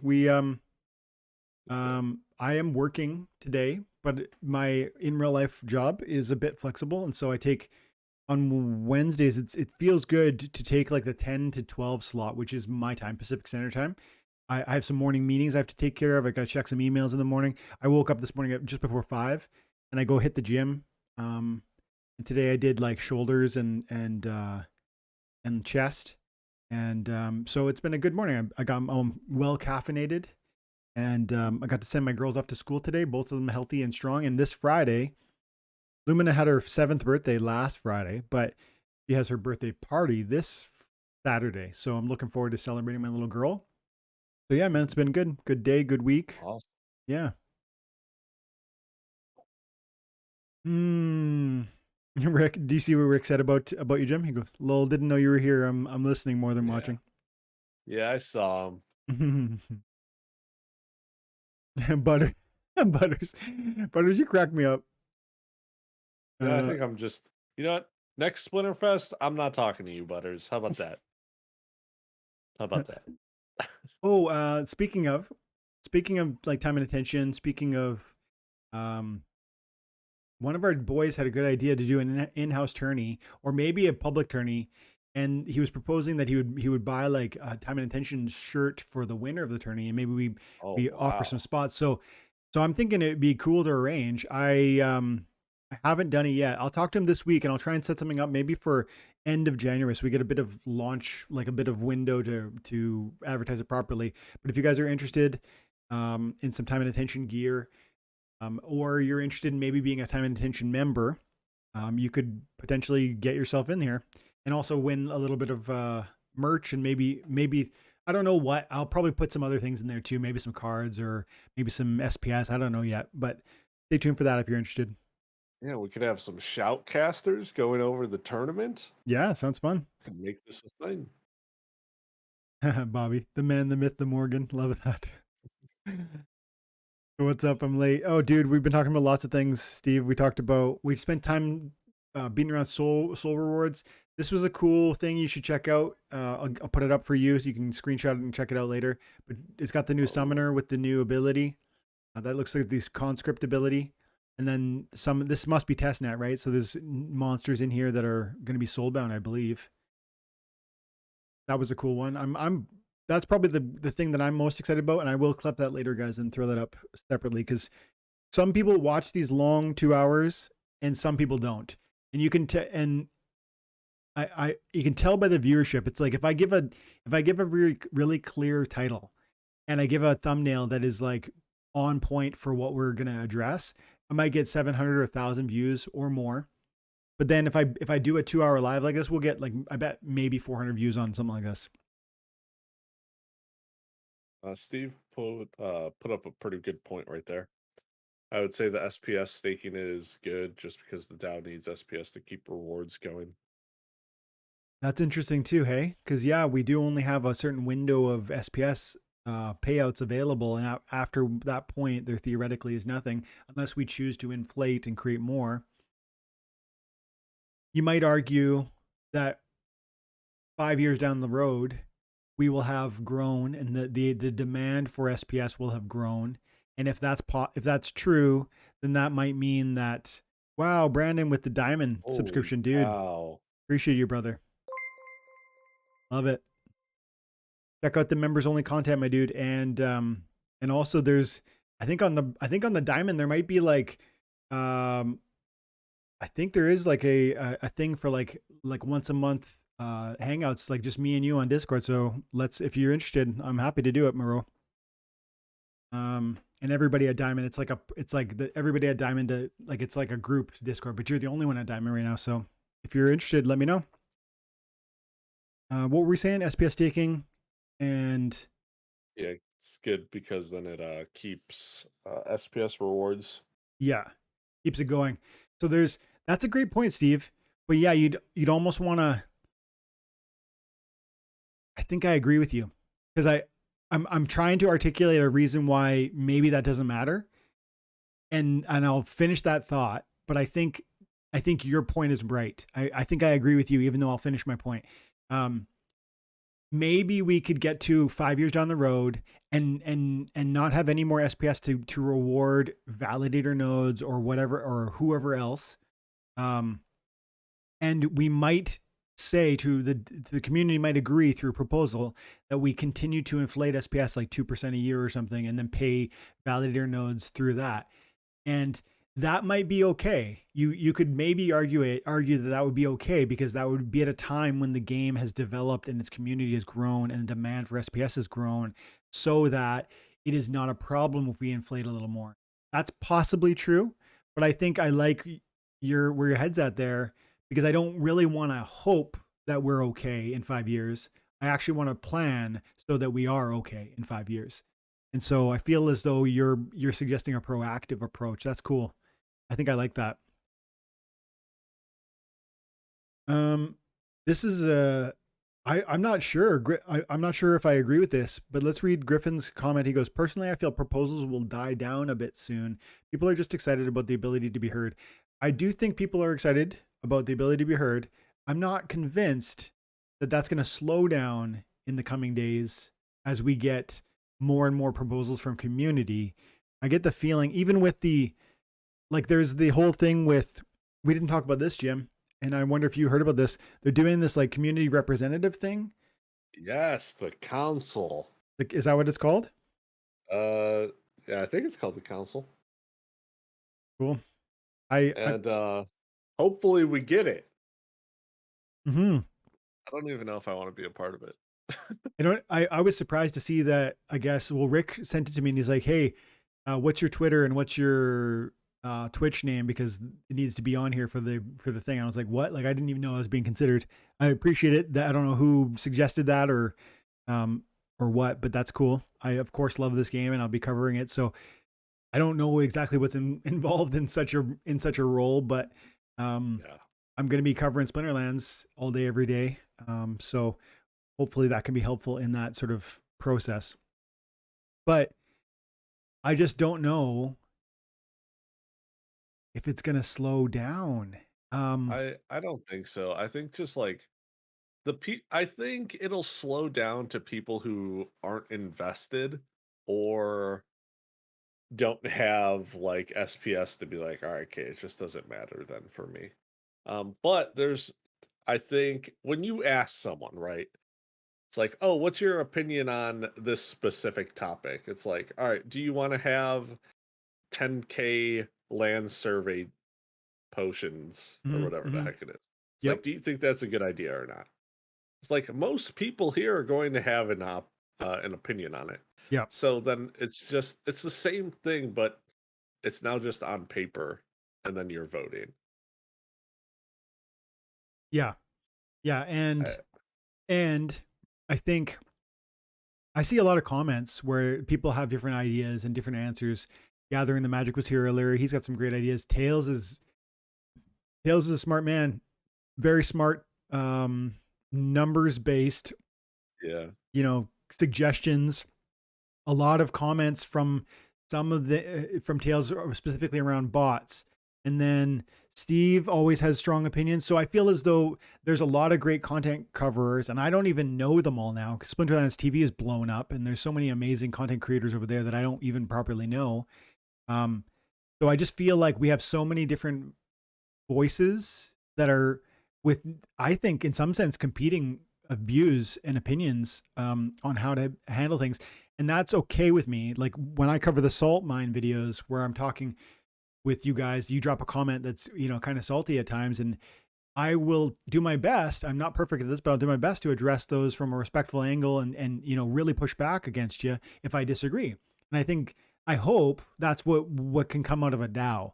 I hope that's what can come out of an SPS governance type model where differing opinions who maybe totally disagree can articulate their position clearly, and then governance decentralized governance can take the reins and land the plane or whatever. I just sent you the link to the forum to like vote people. On Discord. Um, yeah, and then you could also read it a little bit because it kind of gives an overview of what their plan is with it or how it's going to work. Yeah. Community leader straw poll. Hello. This is your chance to help Splinterlands and the community determine the council of votes from players to give a voice to what community sentiment would be when it comes to supporting or not supporting various community proposals. I do think I have talked about how this makes sense in the past. I think it really does make sense. Like there are so many, in part it's that there are so many proposals, but then also it feels as though some of them have been half baked. I've said that before. It comes out and you're like, what? Like even the DCB thing to me felt really half baked. And then we talked about it, and to their credit, they amended it. Well, what if we just had a community leader who essentially was that first line, like, wait a second, that sounds, aren't we missing a major picture here? And then it can maybe get tweaked before ever really coming to a place where it's being proposed and voted on. This is the first round of voting, and people are able to nominate up to 5 players each. Top 20 vote earners of the first round will move on to the second round, or the top 10 people from the second round. Okay. Please note, people use a player's in-game name as a name you use to nominate them. Using aliases or in real life names will lead to your nomination not being counted. Cool. Yeah. And then there's just, I guess, 5 categories to see. The person that I am submitting for my first vote. Okay, first vote, second vote, third, fourth, fifth. Okay, cool. Yeah, man, that's interesting. Can we see the list of, like, is there a place where you can see?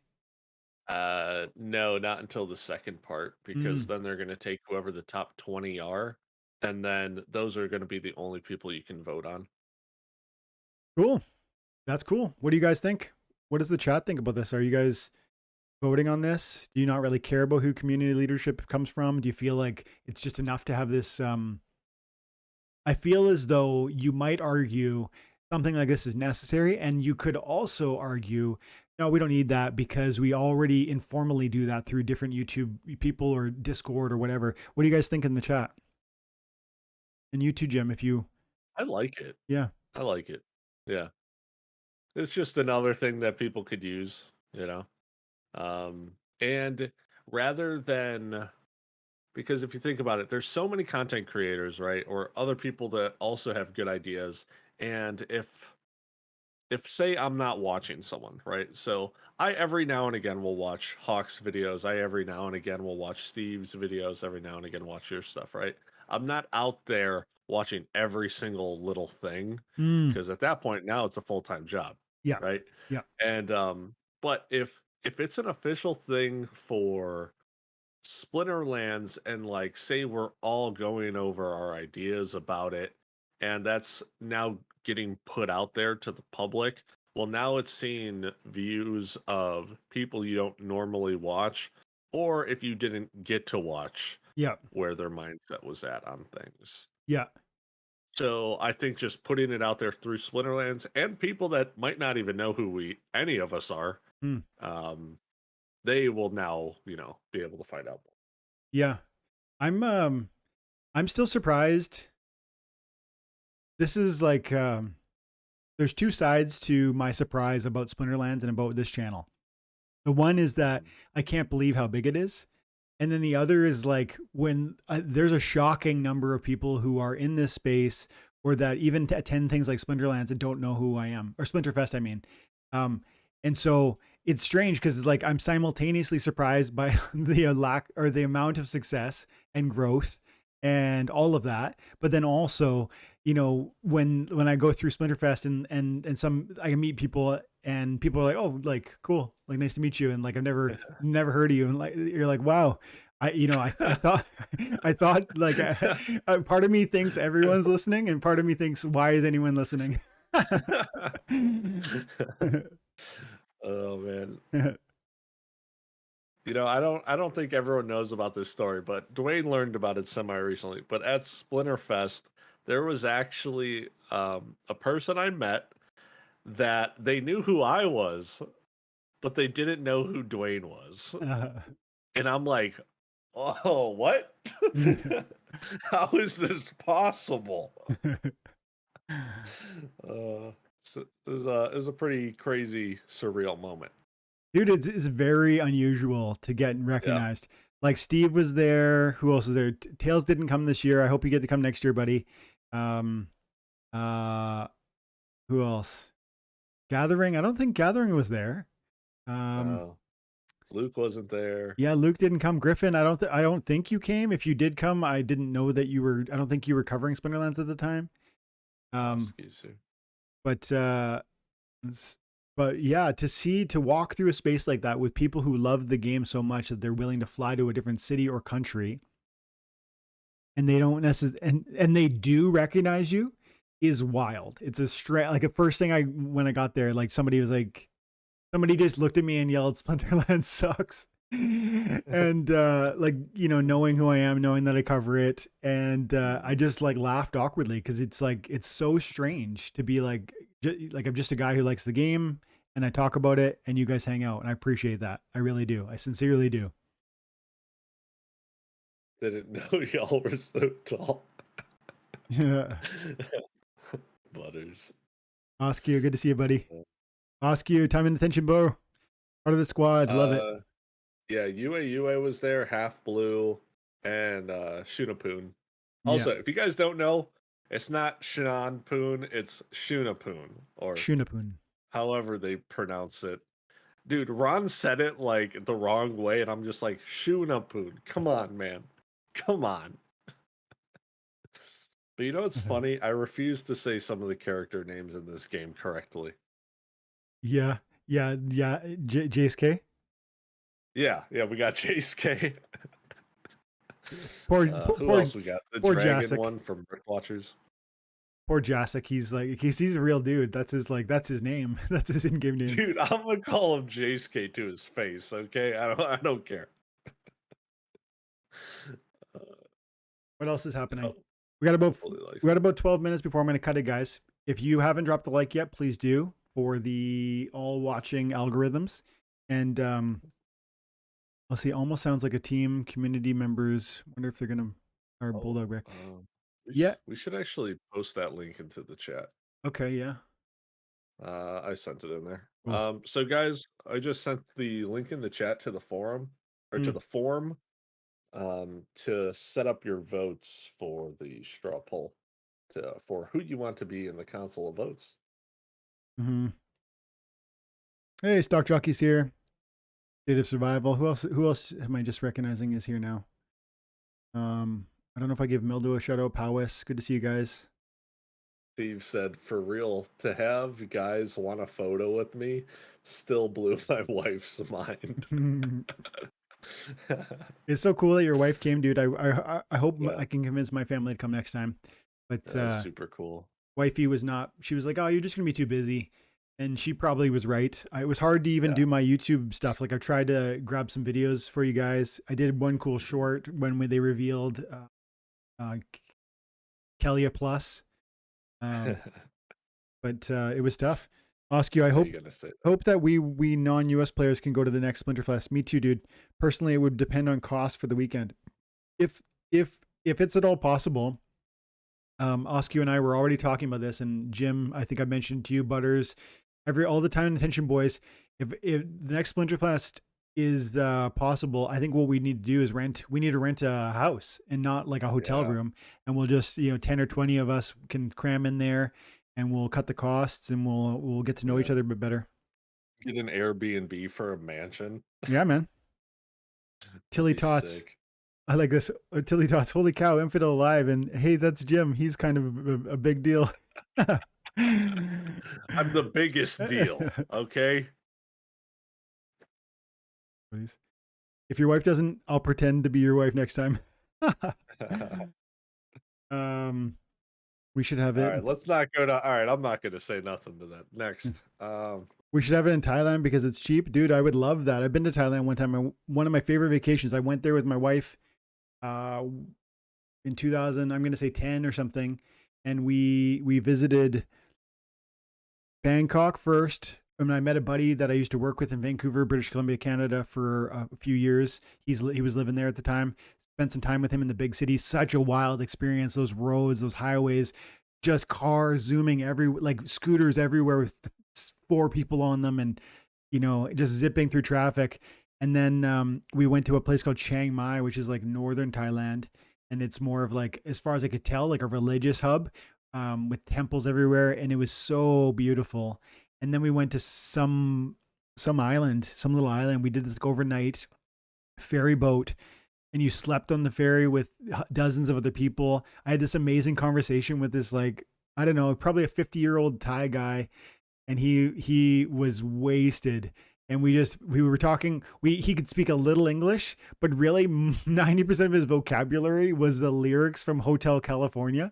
And we were just singing Hotel California like at the top of our lungs at like 2 a.m. Dude, funny. That's great, Yeah. man. Yeah, we'll have to, Oscar, we'll sort it out, buddy.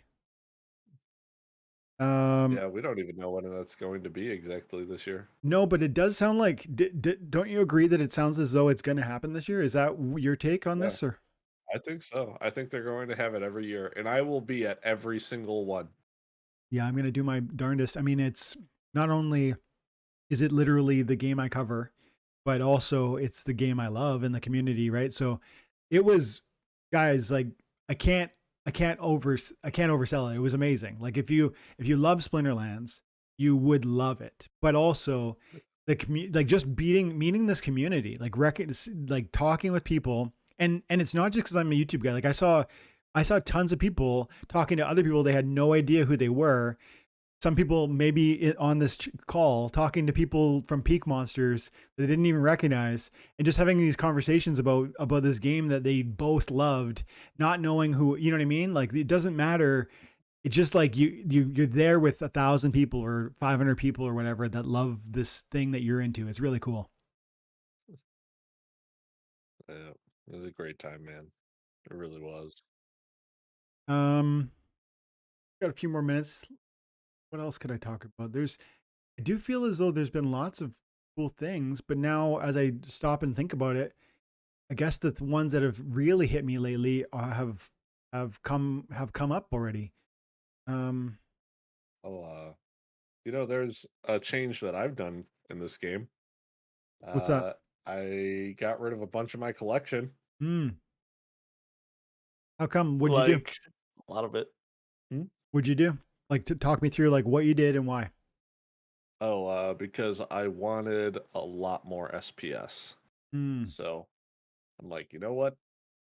I want it, and then I got it. So I'm not mad at all. Yeah. Where are you I at on? have Where are you I at on have the? 150K staked right now. Ooh, dude, Yeah. got his big boy pants on. Yeah, yeah. And all right, so I don't want to sell Kelia. Or not Kelia. I don't want to sell Lux.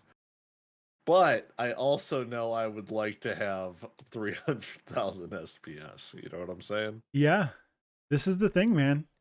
Sometimes you sell Yeah. things that you love, but I feel as though, so here's you're not asking for advice, but unsolicited advice is Mhm. like, you have to weigh, but the conversation is like, will SPS go up before Kelia goes up? Because I think Kelia gold foil is Lux. going Yeah. to go up. Like, it's so good, first of all, and second of all, Mhm. it's so rare that I think that's a card that could be 10,000, 20,000 for a gold foil.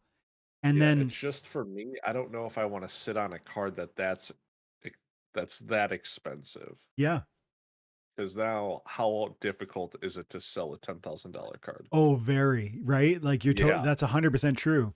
like you were talking about the guy who has 500 alpha packs selling one a month. Hmm. I don't know if I want to wait you know Hmm. that long. Yeah. Yeah, that's the thing. Which is And people might say, well, how could you possibly sell like a gold foil Lux for, I don't know what it's going for right now. What is it going for right now?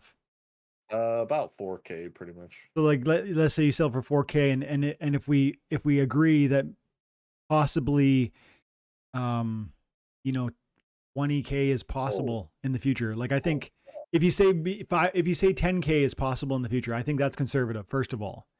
And then second of all, um doubling its value, you might think, wow, like how could you sell for 4 if it could be ultimately worth 10? Well, if you buy SPS for 2.5 and it goes to $1, that's a way bigger.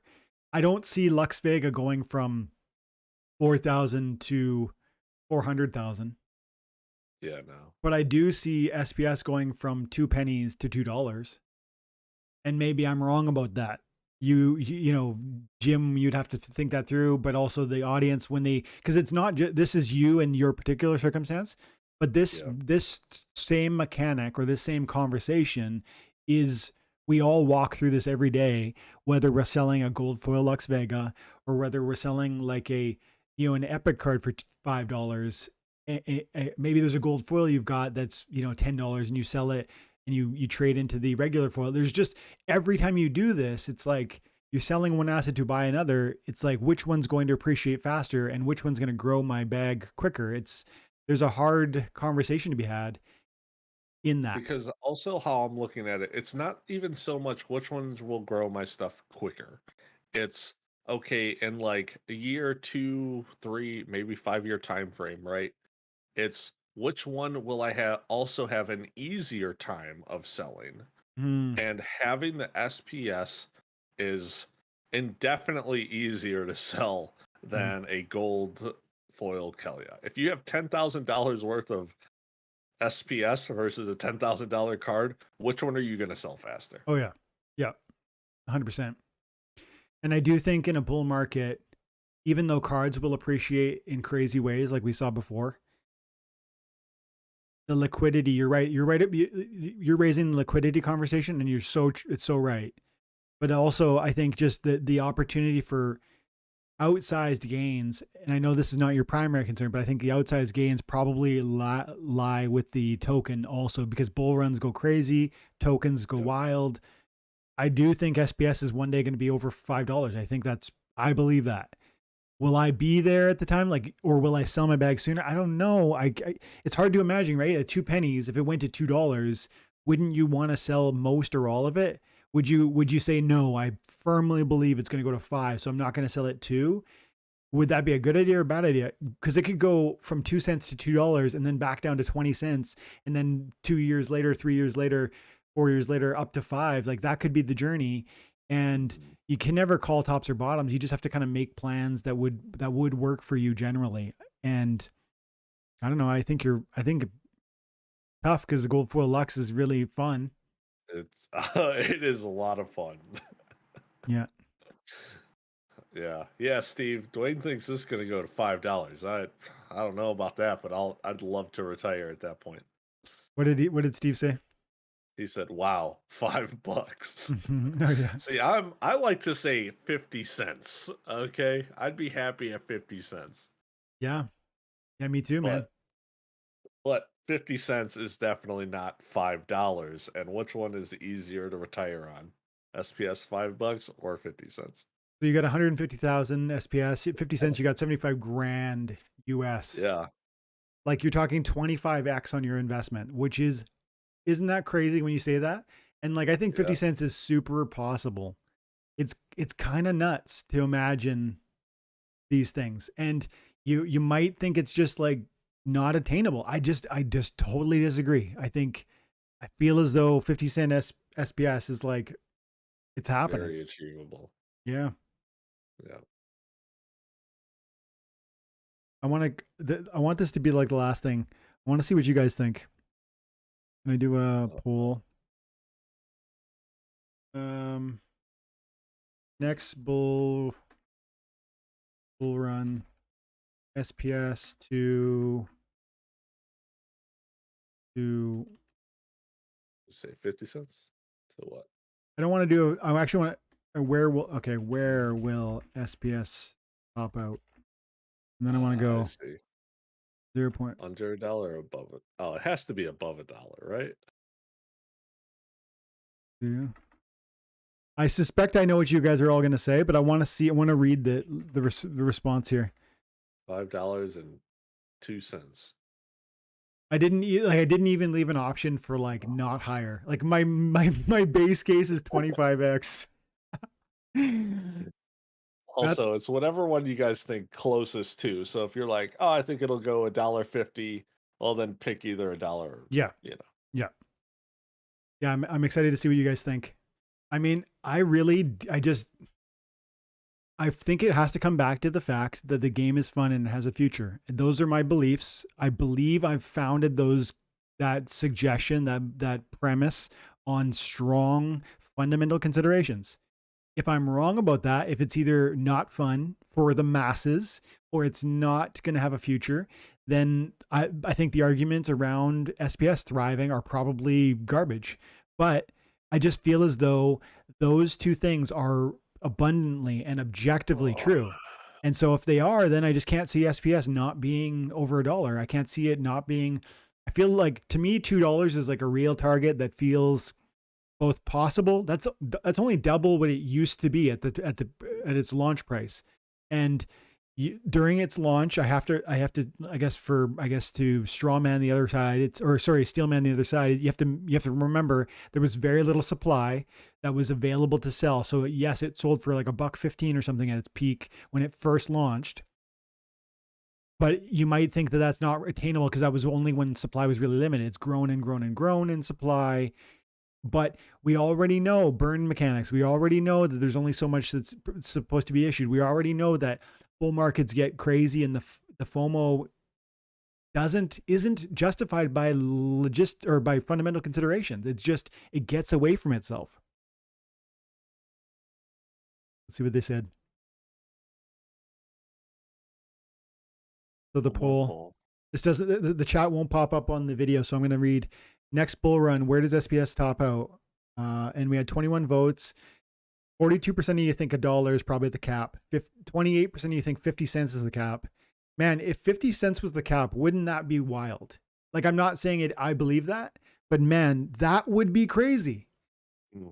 28% think $2 is possible next bull run. Guys, $2 would be such a gain. Like, Jim, 150,000 tokens, $2. Wait, I know. Yeah. Nobody thinks $5 next bull run. I think that's probably wise. I wouldn't be betting on that.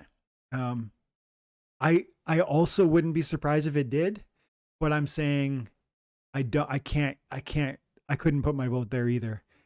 I think $2 is probably where I would vote if I voted. And I might start selling, like, let's say 25% of my bag at like $1. And then maybe I would sell 25% of my bag at $2. And then if it made it to $5, I'd probably sell the rest.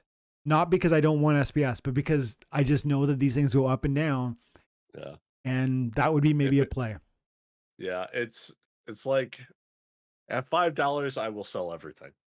I will sell everything and then hope it goes back down to just slowly get back into it. Yeah. Or just wait till the next set drops and be like, okay, I guess I got a full deck, multiples. Yeah. And let's hope they don't get rid of bots at that point. You know what I'm saying? Yeah. Yeah, that's the thing too. I mean, you've always got in-game assets that could move into SPS too. Yeah. Okay, guys. And Jim, thank you, buddy. I really need to go now, guys. But before I do, Virus is here. I see a State of Survival. Alistios hung out for most of the time. Bobby was here almost the whole time. Oscu came in a little bit late, but thanks, buddy. Stever, Rick on the Mountain, Tails, Griffin, and Brandon. Thanks for the diamond subscription, the membership there, bud. Like I said, check out the members only. There's content that you can now view. Also, once a week, we do lives that are usually just for members. And once a month, we do this public type thing. So, guys, thanks for hanging out today. Jim, thank you for hanging out. Yeah. Thanks for having me. And guys, remember, go vote for you counsel a vote people and make sure that I'm in there Yeah, with Wayne. Jim dropped the form in the chat. So if you're I just spammed it 3 more times at the bottom. Yeah, so submit your preference, and if you guys are interested, I don't even know what's involved, but I would do my best to try and represent. So leave it at that, guys. Thanks a lot, Jim. Thanks a lot. Oh, check out Splinterlands TV on Friday night. It's gonna be my last time on Splinterlands TV. 2 hours from 8 o'clock to 10 p.m. I'm stepping back because I need some space. I need some breathing room. But go check it out, Jim. I hope you can come hang out if you're not busy. But